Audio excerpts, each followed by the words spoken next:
So let's start with talking about coastal currents. You documented coastal currents as the official photographer for over 10 years. Since 2011, alarmingly.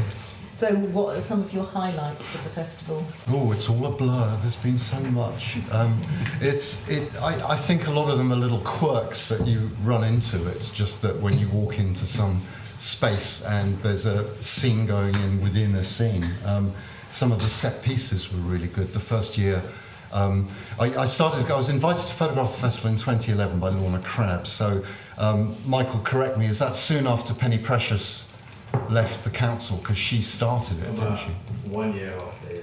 Right, okay, so it was the beginning of the sort of when the festival starts to not become a council thing. And that year there was a performance in St Leonard's Gardens, and then a big procession all the way along the seafront to Stade Hall, and that was just fantastic. That was kind of my introduction. Some of the big, when there was money to commission big events, there was some wonderful things. Who are those performers who made shapes in doorways? Willie Dorner? Yeah, Willie Dorner, yeah. Fantastic. The Red Ladies. There have been all these sort of big set pieces. A lot of the kiddie stuff has been delighted. There have been some wicked parties. The Observer building was open for a year. We did Photo Hastings things in there. There was a big Coastal Currents introductory party. St Mary in the Castle has been an astonishing venue. And then I've liked the way that Coastal Currents has always had this agenda of questioning the built environment, so it's sort of popped up in nooks and crannies and shops and pubs, and so it's the unexpectedness of it. There's this core of open studios, that's sort of the spine of the festival, and around it it's always different, and that's what gives it its resilience. That's why it has survived, I think.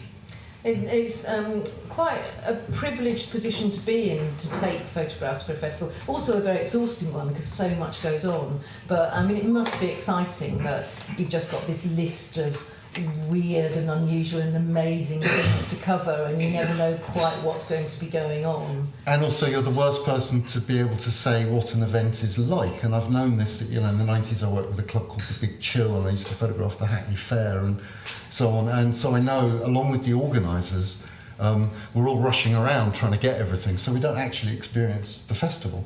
Even though one of the many roles of my photographs is to show the organisers what happened, because they're running around with walkie-talkies and mobile phones and clipboards, and this is happening and that is happening. So there are a lot of pictures that I make that are narrative for Arts Council evaluation, for sort of feedback for the organisers, as well as immediate publicity, forward marketing for next year, and so on. So you're trying to fulfil a whole load of functions in the pictures that it's you're a making. huge brief, I mean, to document a festival. I always think an open current. We get in the Coastal Current staff car, the Mercedes four-wheel drive, which is now held together with rust, and by that time it's all in the back there's rolling around road cones and flyers and all sorts of stuff, and we just see how many open studios we can scoop up in 2 days. So yeah, like I say, all a blur. Yeah, an overview. And so not only Coastal Currents, but other festivals and community events around town. You've got a huge collection of images of all these community events in Hastings. How important is community to you? Collaboration and a sense of living in a place where there are allies. Because for a lot of us, we've spent too much of our lives living on enemy territory. I mean, just look at Newsnight or something, and so to have the feeling, which was so exacerbated during lockdown, where everything systemic was kind of a mess, and most things local were sublime and agreeable and adaptable to people's actual needs. So it's a feeling that you live in a place where people support each other for as they wish to be. And so I'm not sure I can really define community in that way, but it's about a vague common interest that can make something happen. You have got this amazing resource of photographs of the town and people gathering within the town, and you might not have. Nobody has the official documentation of what has happened everywhere, but you've got a remarkable collection. But these are commissioned pictures, so I consider them to be the client's pictures. So when Tina puts together something like this, and you see them all together, then suddenly they become a gestalt. They're definitely more than the sum of their parts, and you start to realise that you're dealing with something that is substantial. But because I've always had my own practice trying to work out this human experience and made pictures for myself, but I trained as a commercial photographer, so the pictures are only good if they fulfil the roles that were set out for them. Working to brief. So, yeah, and speaking the visual language that's most appropriate to the situation. And sometimes excelling the brief, you know, depending on what you're doing and how it takes you. But if you've excelled the brief, you might only know that later because some use for the picture has suddenly appeared where it becomes a key picture. But to predict that is really difficult. So it's always interesting having a debrief and working out what actually was most useful. Because like I say, the pictures are good if they get used. So, changing subject a bit from the massive community events that you're involved with, can you tell me a bit about Photo Hastings? Yes, Photo Hastings was started by Andrew Moran, Grace Lowe, Lucy Bell, and it came at a point at the end of the last decade when we wanted to do something photographic in Hastings, and it was allied to the Brighton Photo Fringe, so we became the Brighton Photo Fringe Hastings. And I was at the first meeting, which was at the old Hastings Art College. And it's not really a club or a society, it's more an umbrella group. So we create a structure and people come in and do their things within that structure and then plug into our network. And on that now I work with Alison Bettles, who apart from being Elpida's assistant is also chair of Photo Hastings and really energetic, sort of creating new situations. So it has a lot in common with Coastal Currents in that sort of no one's told what to do. It's like you come in under the umbrella and it's like, what are you going to do? We'll help and we'll come along. And there are all sorts of side effects of that. Socially, it's a really valuable time, both in terms of pleasure and in terms of people coming together to discuss new possibilities. I think it's a really exciting group, and I'm not a photographer, but I love going to Photo Hastings talks, and there have been some brilliant ones, and I always think of you as the MC of Photo Hastings, and you know, some of the best talks that I've ever seen. Thank you, but that's because of photology, which is, see, in 2012, things were very slow with the onset of austerity, and I was nostalgic. I've just met Amanda, who I know from the 90s, through the occult scene in London. We used to go to pub lectures, and there was one I went to every Monday in Greenwich. I used to cycle through the Greenwich Foot Tunnel and go to this thing in a room above a pub called Philosophorum, and it was a pub lecture which charged a little bit of money to go in, and that pot of money goes for the speaker's fee, and to start the week with a bit of learning and a bit of bickering and 2 pints of Guinness was always a delight, and I was nostalgic for it, so I wanted to start a photography pub lecture.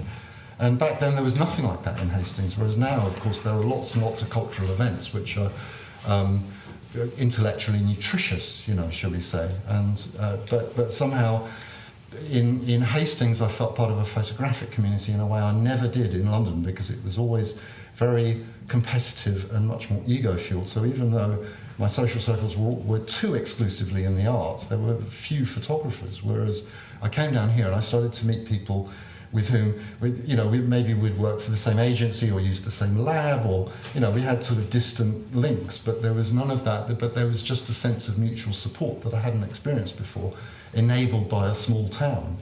And I found that really exciting. And of course it's changed and developed through the years because so many people, its latency has been made visible, and also because the town has changed at a glacial rate as so many people move in and start to contribute. So, let me get this right in my head. Photology is nothing to do with Photo Hastings. It's under the umbrella of Photo Hastings. So, Photo Hastings is this umbrella. I decide I want to do some pub lectures underneath it, so I brand it as a Photo Hastings. And that's the event. lovely thing about, I don't know, I suppose a fluid group that you can just invent and reinvent. So the photology lectures, and there's usually a month. Is it usually October? It was every month for 3.5 years, and then things got too busy. And the other principle of it is that we've had amazing speakers, and that's because between us we know everybody, and that I think leaks into an awful lot of the cultural stuff that happens around here.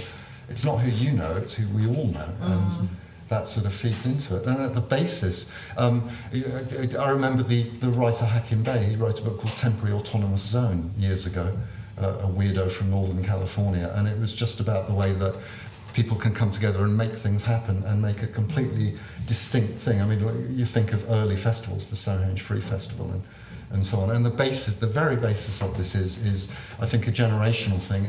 It's part of coming from the sort of punk and post-punk generation, that it's much more interesting to make experience than it is to consume experience. I really hope it's not a generational thing, and I'm going to it's not, because we're back in that situation again, where things are shit. People don't have resources, and if you want to have a good time, you've actually got to make it happen. And I've always felt that from moving to Hastings and St Leonard's, is that you make your own entertainment because no one else is going to do it for you. And so if you want a good party, you put the party on. And I really do hope that tradition is going to continue, young people at the back. Yeah, and if you can't put a party on, well, 5 of you can. Yeah, exactly.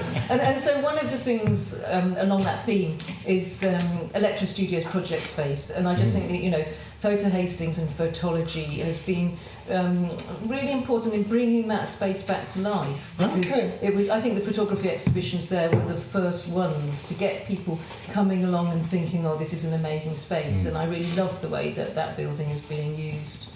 I think there are many elements that have fed into that, and the fact that when there used to be so many more potential venues in Hastings, and as the property things become harder and harder, it's a bit like Hackney at the turn of the century, where suddenly low-income, high-interest people are starting to disappear because their rents are going up too much, and I think that's a real concern. So we had the run of the place in terms of nooks and crannies, and now that's becoming harder, and Electra Studios, which has been there for a very long time but very low-key, is suddenly exposed as being a wonderful opportunity, because it's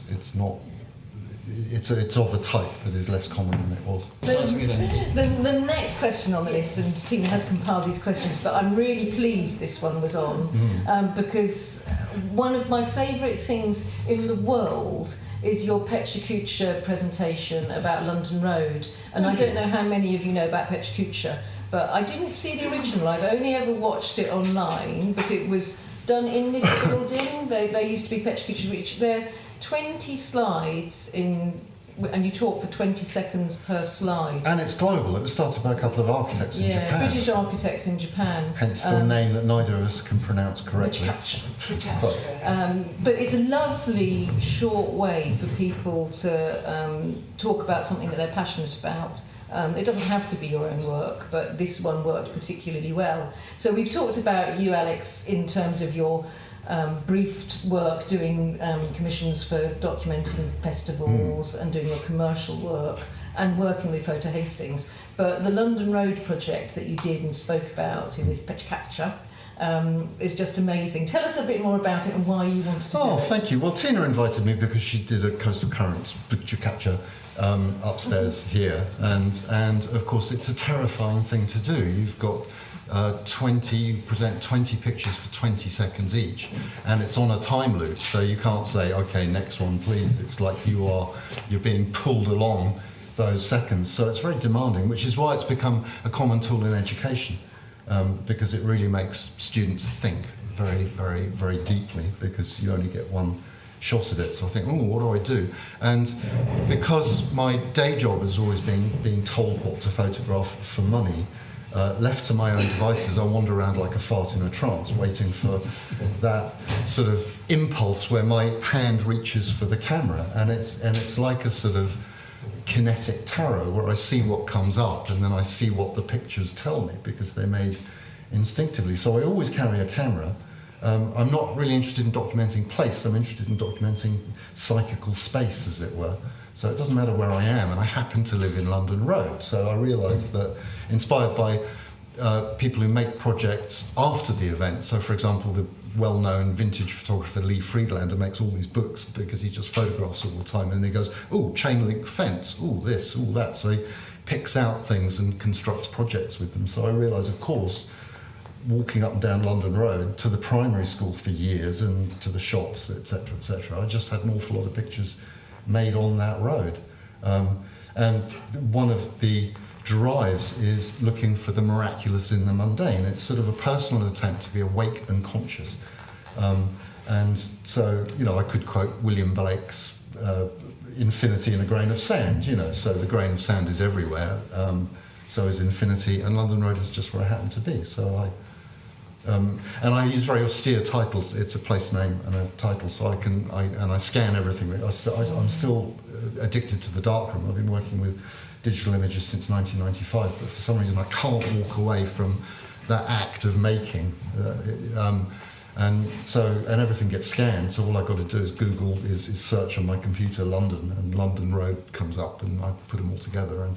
And it was interesting writing extended captions for each picture. Yeah.